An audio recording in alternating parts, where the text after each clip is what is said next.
nights lead to cold, cold mornings. The road keeps going and it never seems to end. Lonely hearts that cry without warning when the light ain't shining from around the bend. Take the journey, no matter where it starts or where it ends. Take the journey, someday you'll make it back home again.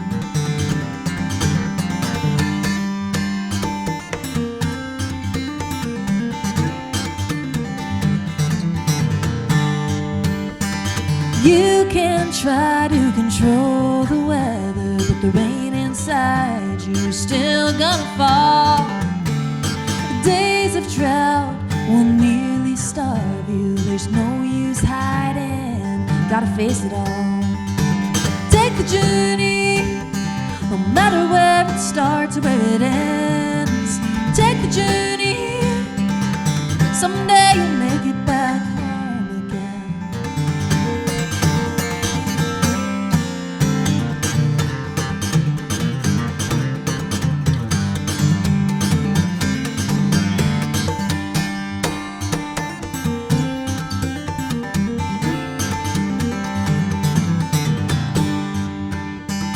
Skies are falling all around you.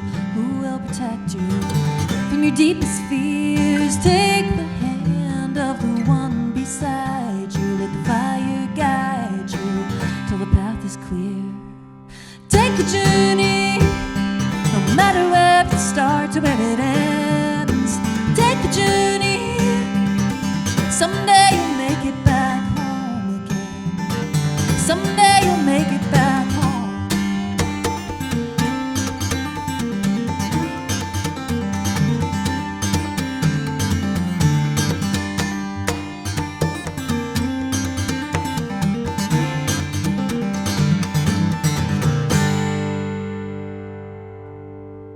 Sure, yeah, so right now I have it in a G tuning. I think of it as like a G modal tuning. There's no major or minor third in the tuning. So from the bottom to the top, it's D, G, D, G, C, D.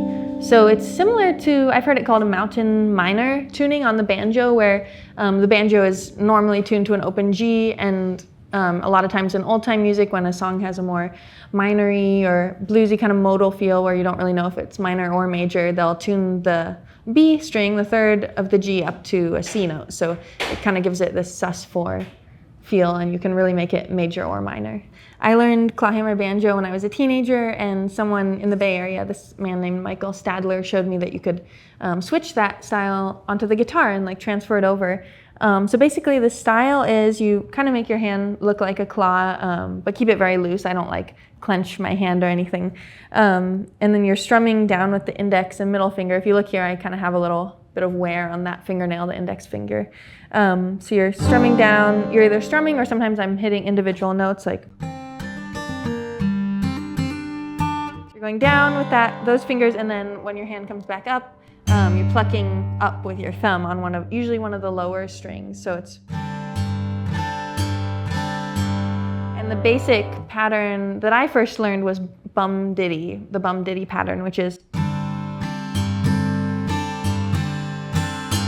you use a lot of pull-offs and hammer-ons, and then sometimes if you need to play more notes, you can drop the thumb down and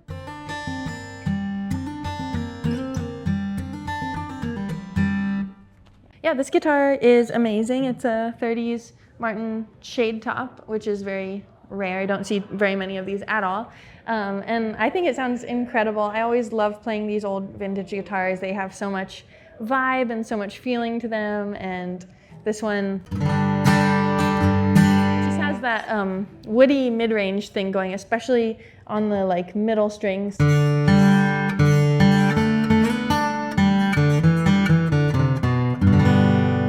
Yeah, I just don't find that too much in newer guitars. And of course, like the high range is great too.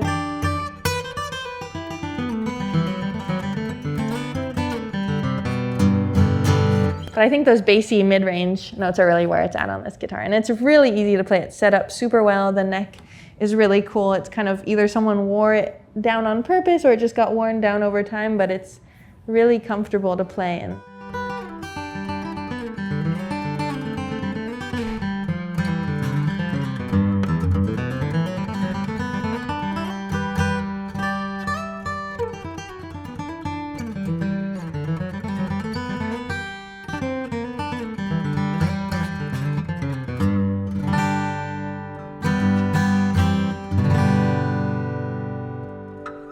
My dad was my first guitar teacher, and he taught me tons of licks, and I think he kind of melded together a lot of like Clarence White stuff, Tony Rice licks, and he would show me these fiddle tune arrangements that he came up with, and they would always incorporate lots of vocabulary from different guitar players. So that's how I learned a lot of the licks that I still play and still kind of build off of. But a few guitar players that I listened to a lot growing up and would learn their solos and just was really influenced by were David Greer. And I remember listening to his solo album, I've Got the House to Myself, and he does a lot of really cool arrangements of fiddle tunes. He'll play around with the chords, he'll like reharm the tunes, but you can always hear the chords moving around the melody that he plays. And I remember one tune of his that I found really inspiring to learn when I was growing up was Bill Cheatham, and he does this cool arrangement. The tune goes like this.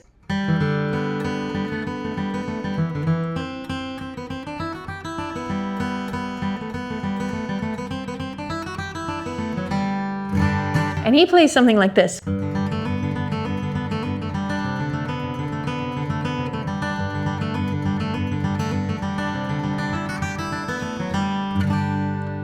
you really have all those notes of the chords ringing out. He kind of changes the melody around a little bit and puts that major seventh over the 4 chord, which is really beautiful. And I just found things he did like that. He really took liberties with fiddle tunes and just kind of adds in all these chord tones around the melody to make it sound really lush like that. I think kids who are learning the guitar, for me it was really cool to get to find other kids who played music and get to play with them. So if there's any sort of kids jams or just ways to get involved with playing with other kids your own age, that's super great, especially I think for young girls, finding other girls who love music. I remember when I was growing up, it was hard sometimes to be the only girl in a jam or in a situation, in a band where everyone else was guys. And I think especially when you're first learning and just taking in lots of new information, you want to be able to feel really safe and be able to take risks. So I think finding other girls who play and are really into music is super important, and it was really great for me to find girls and women who I enjoy playing with and who kind of come from the same background.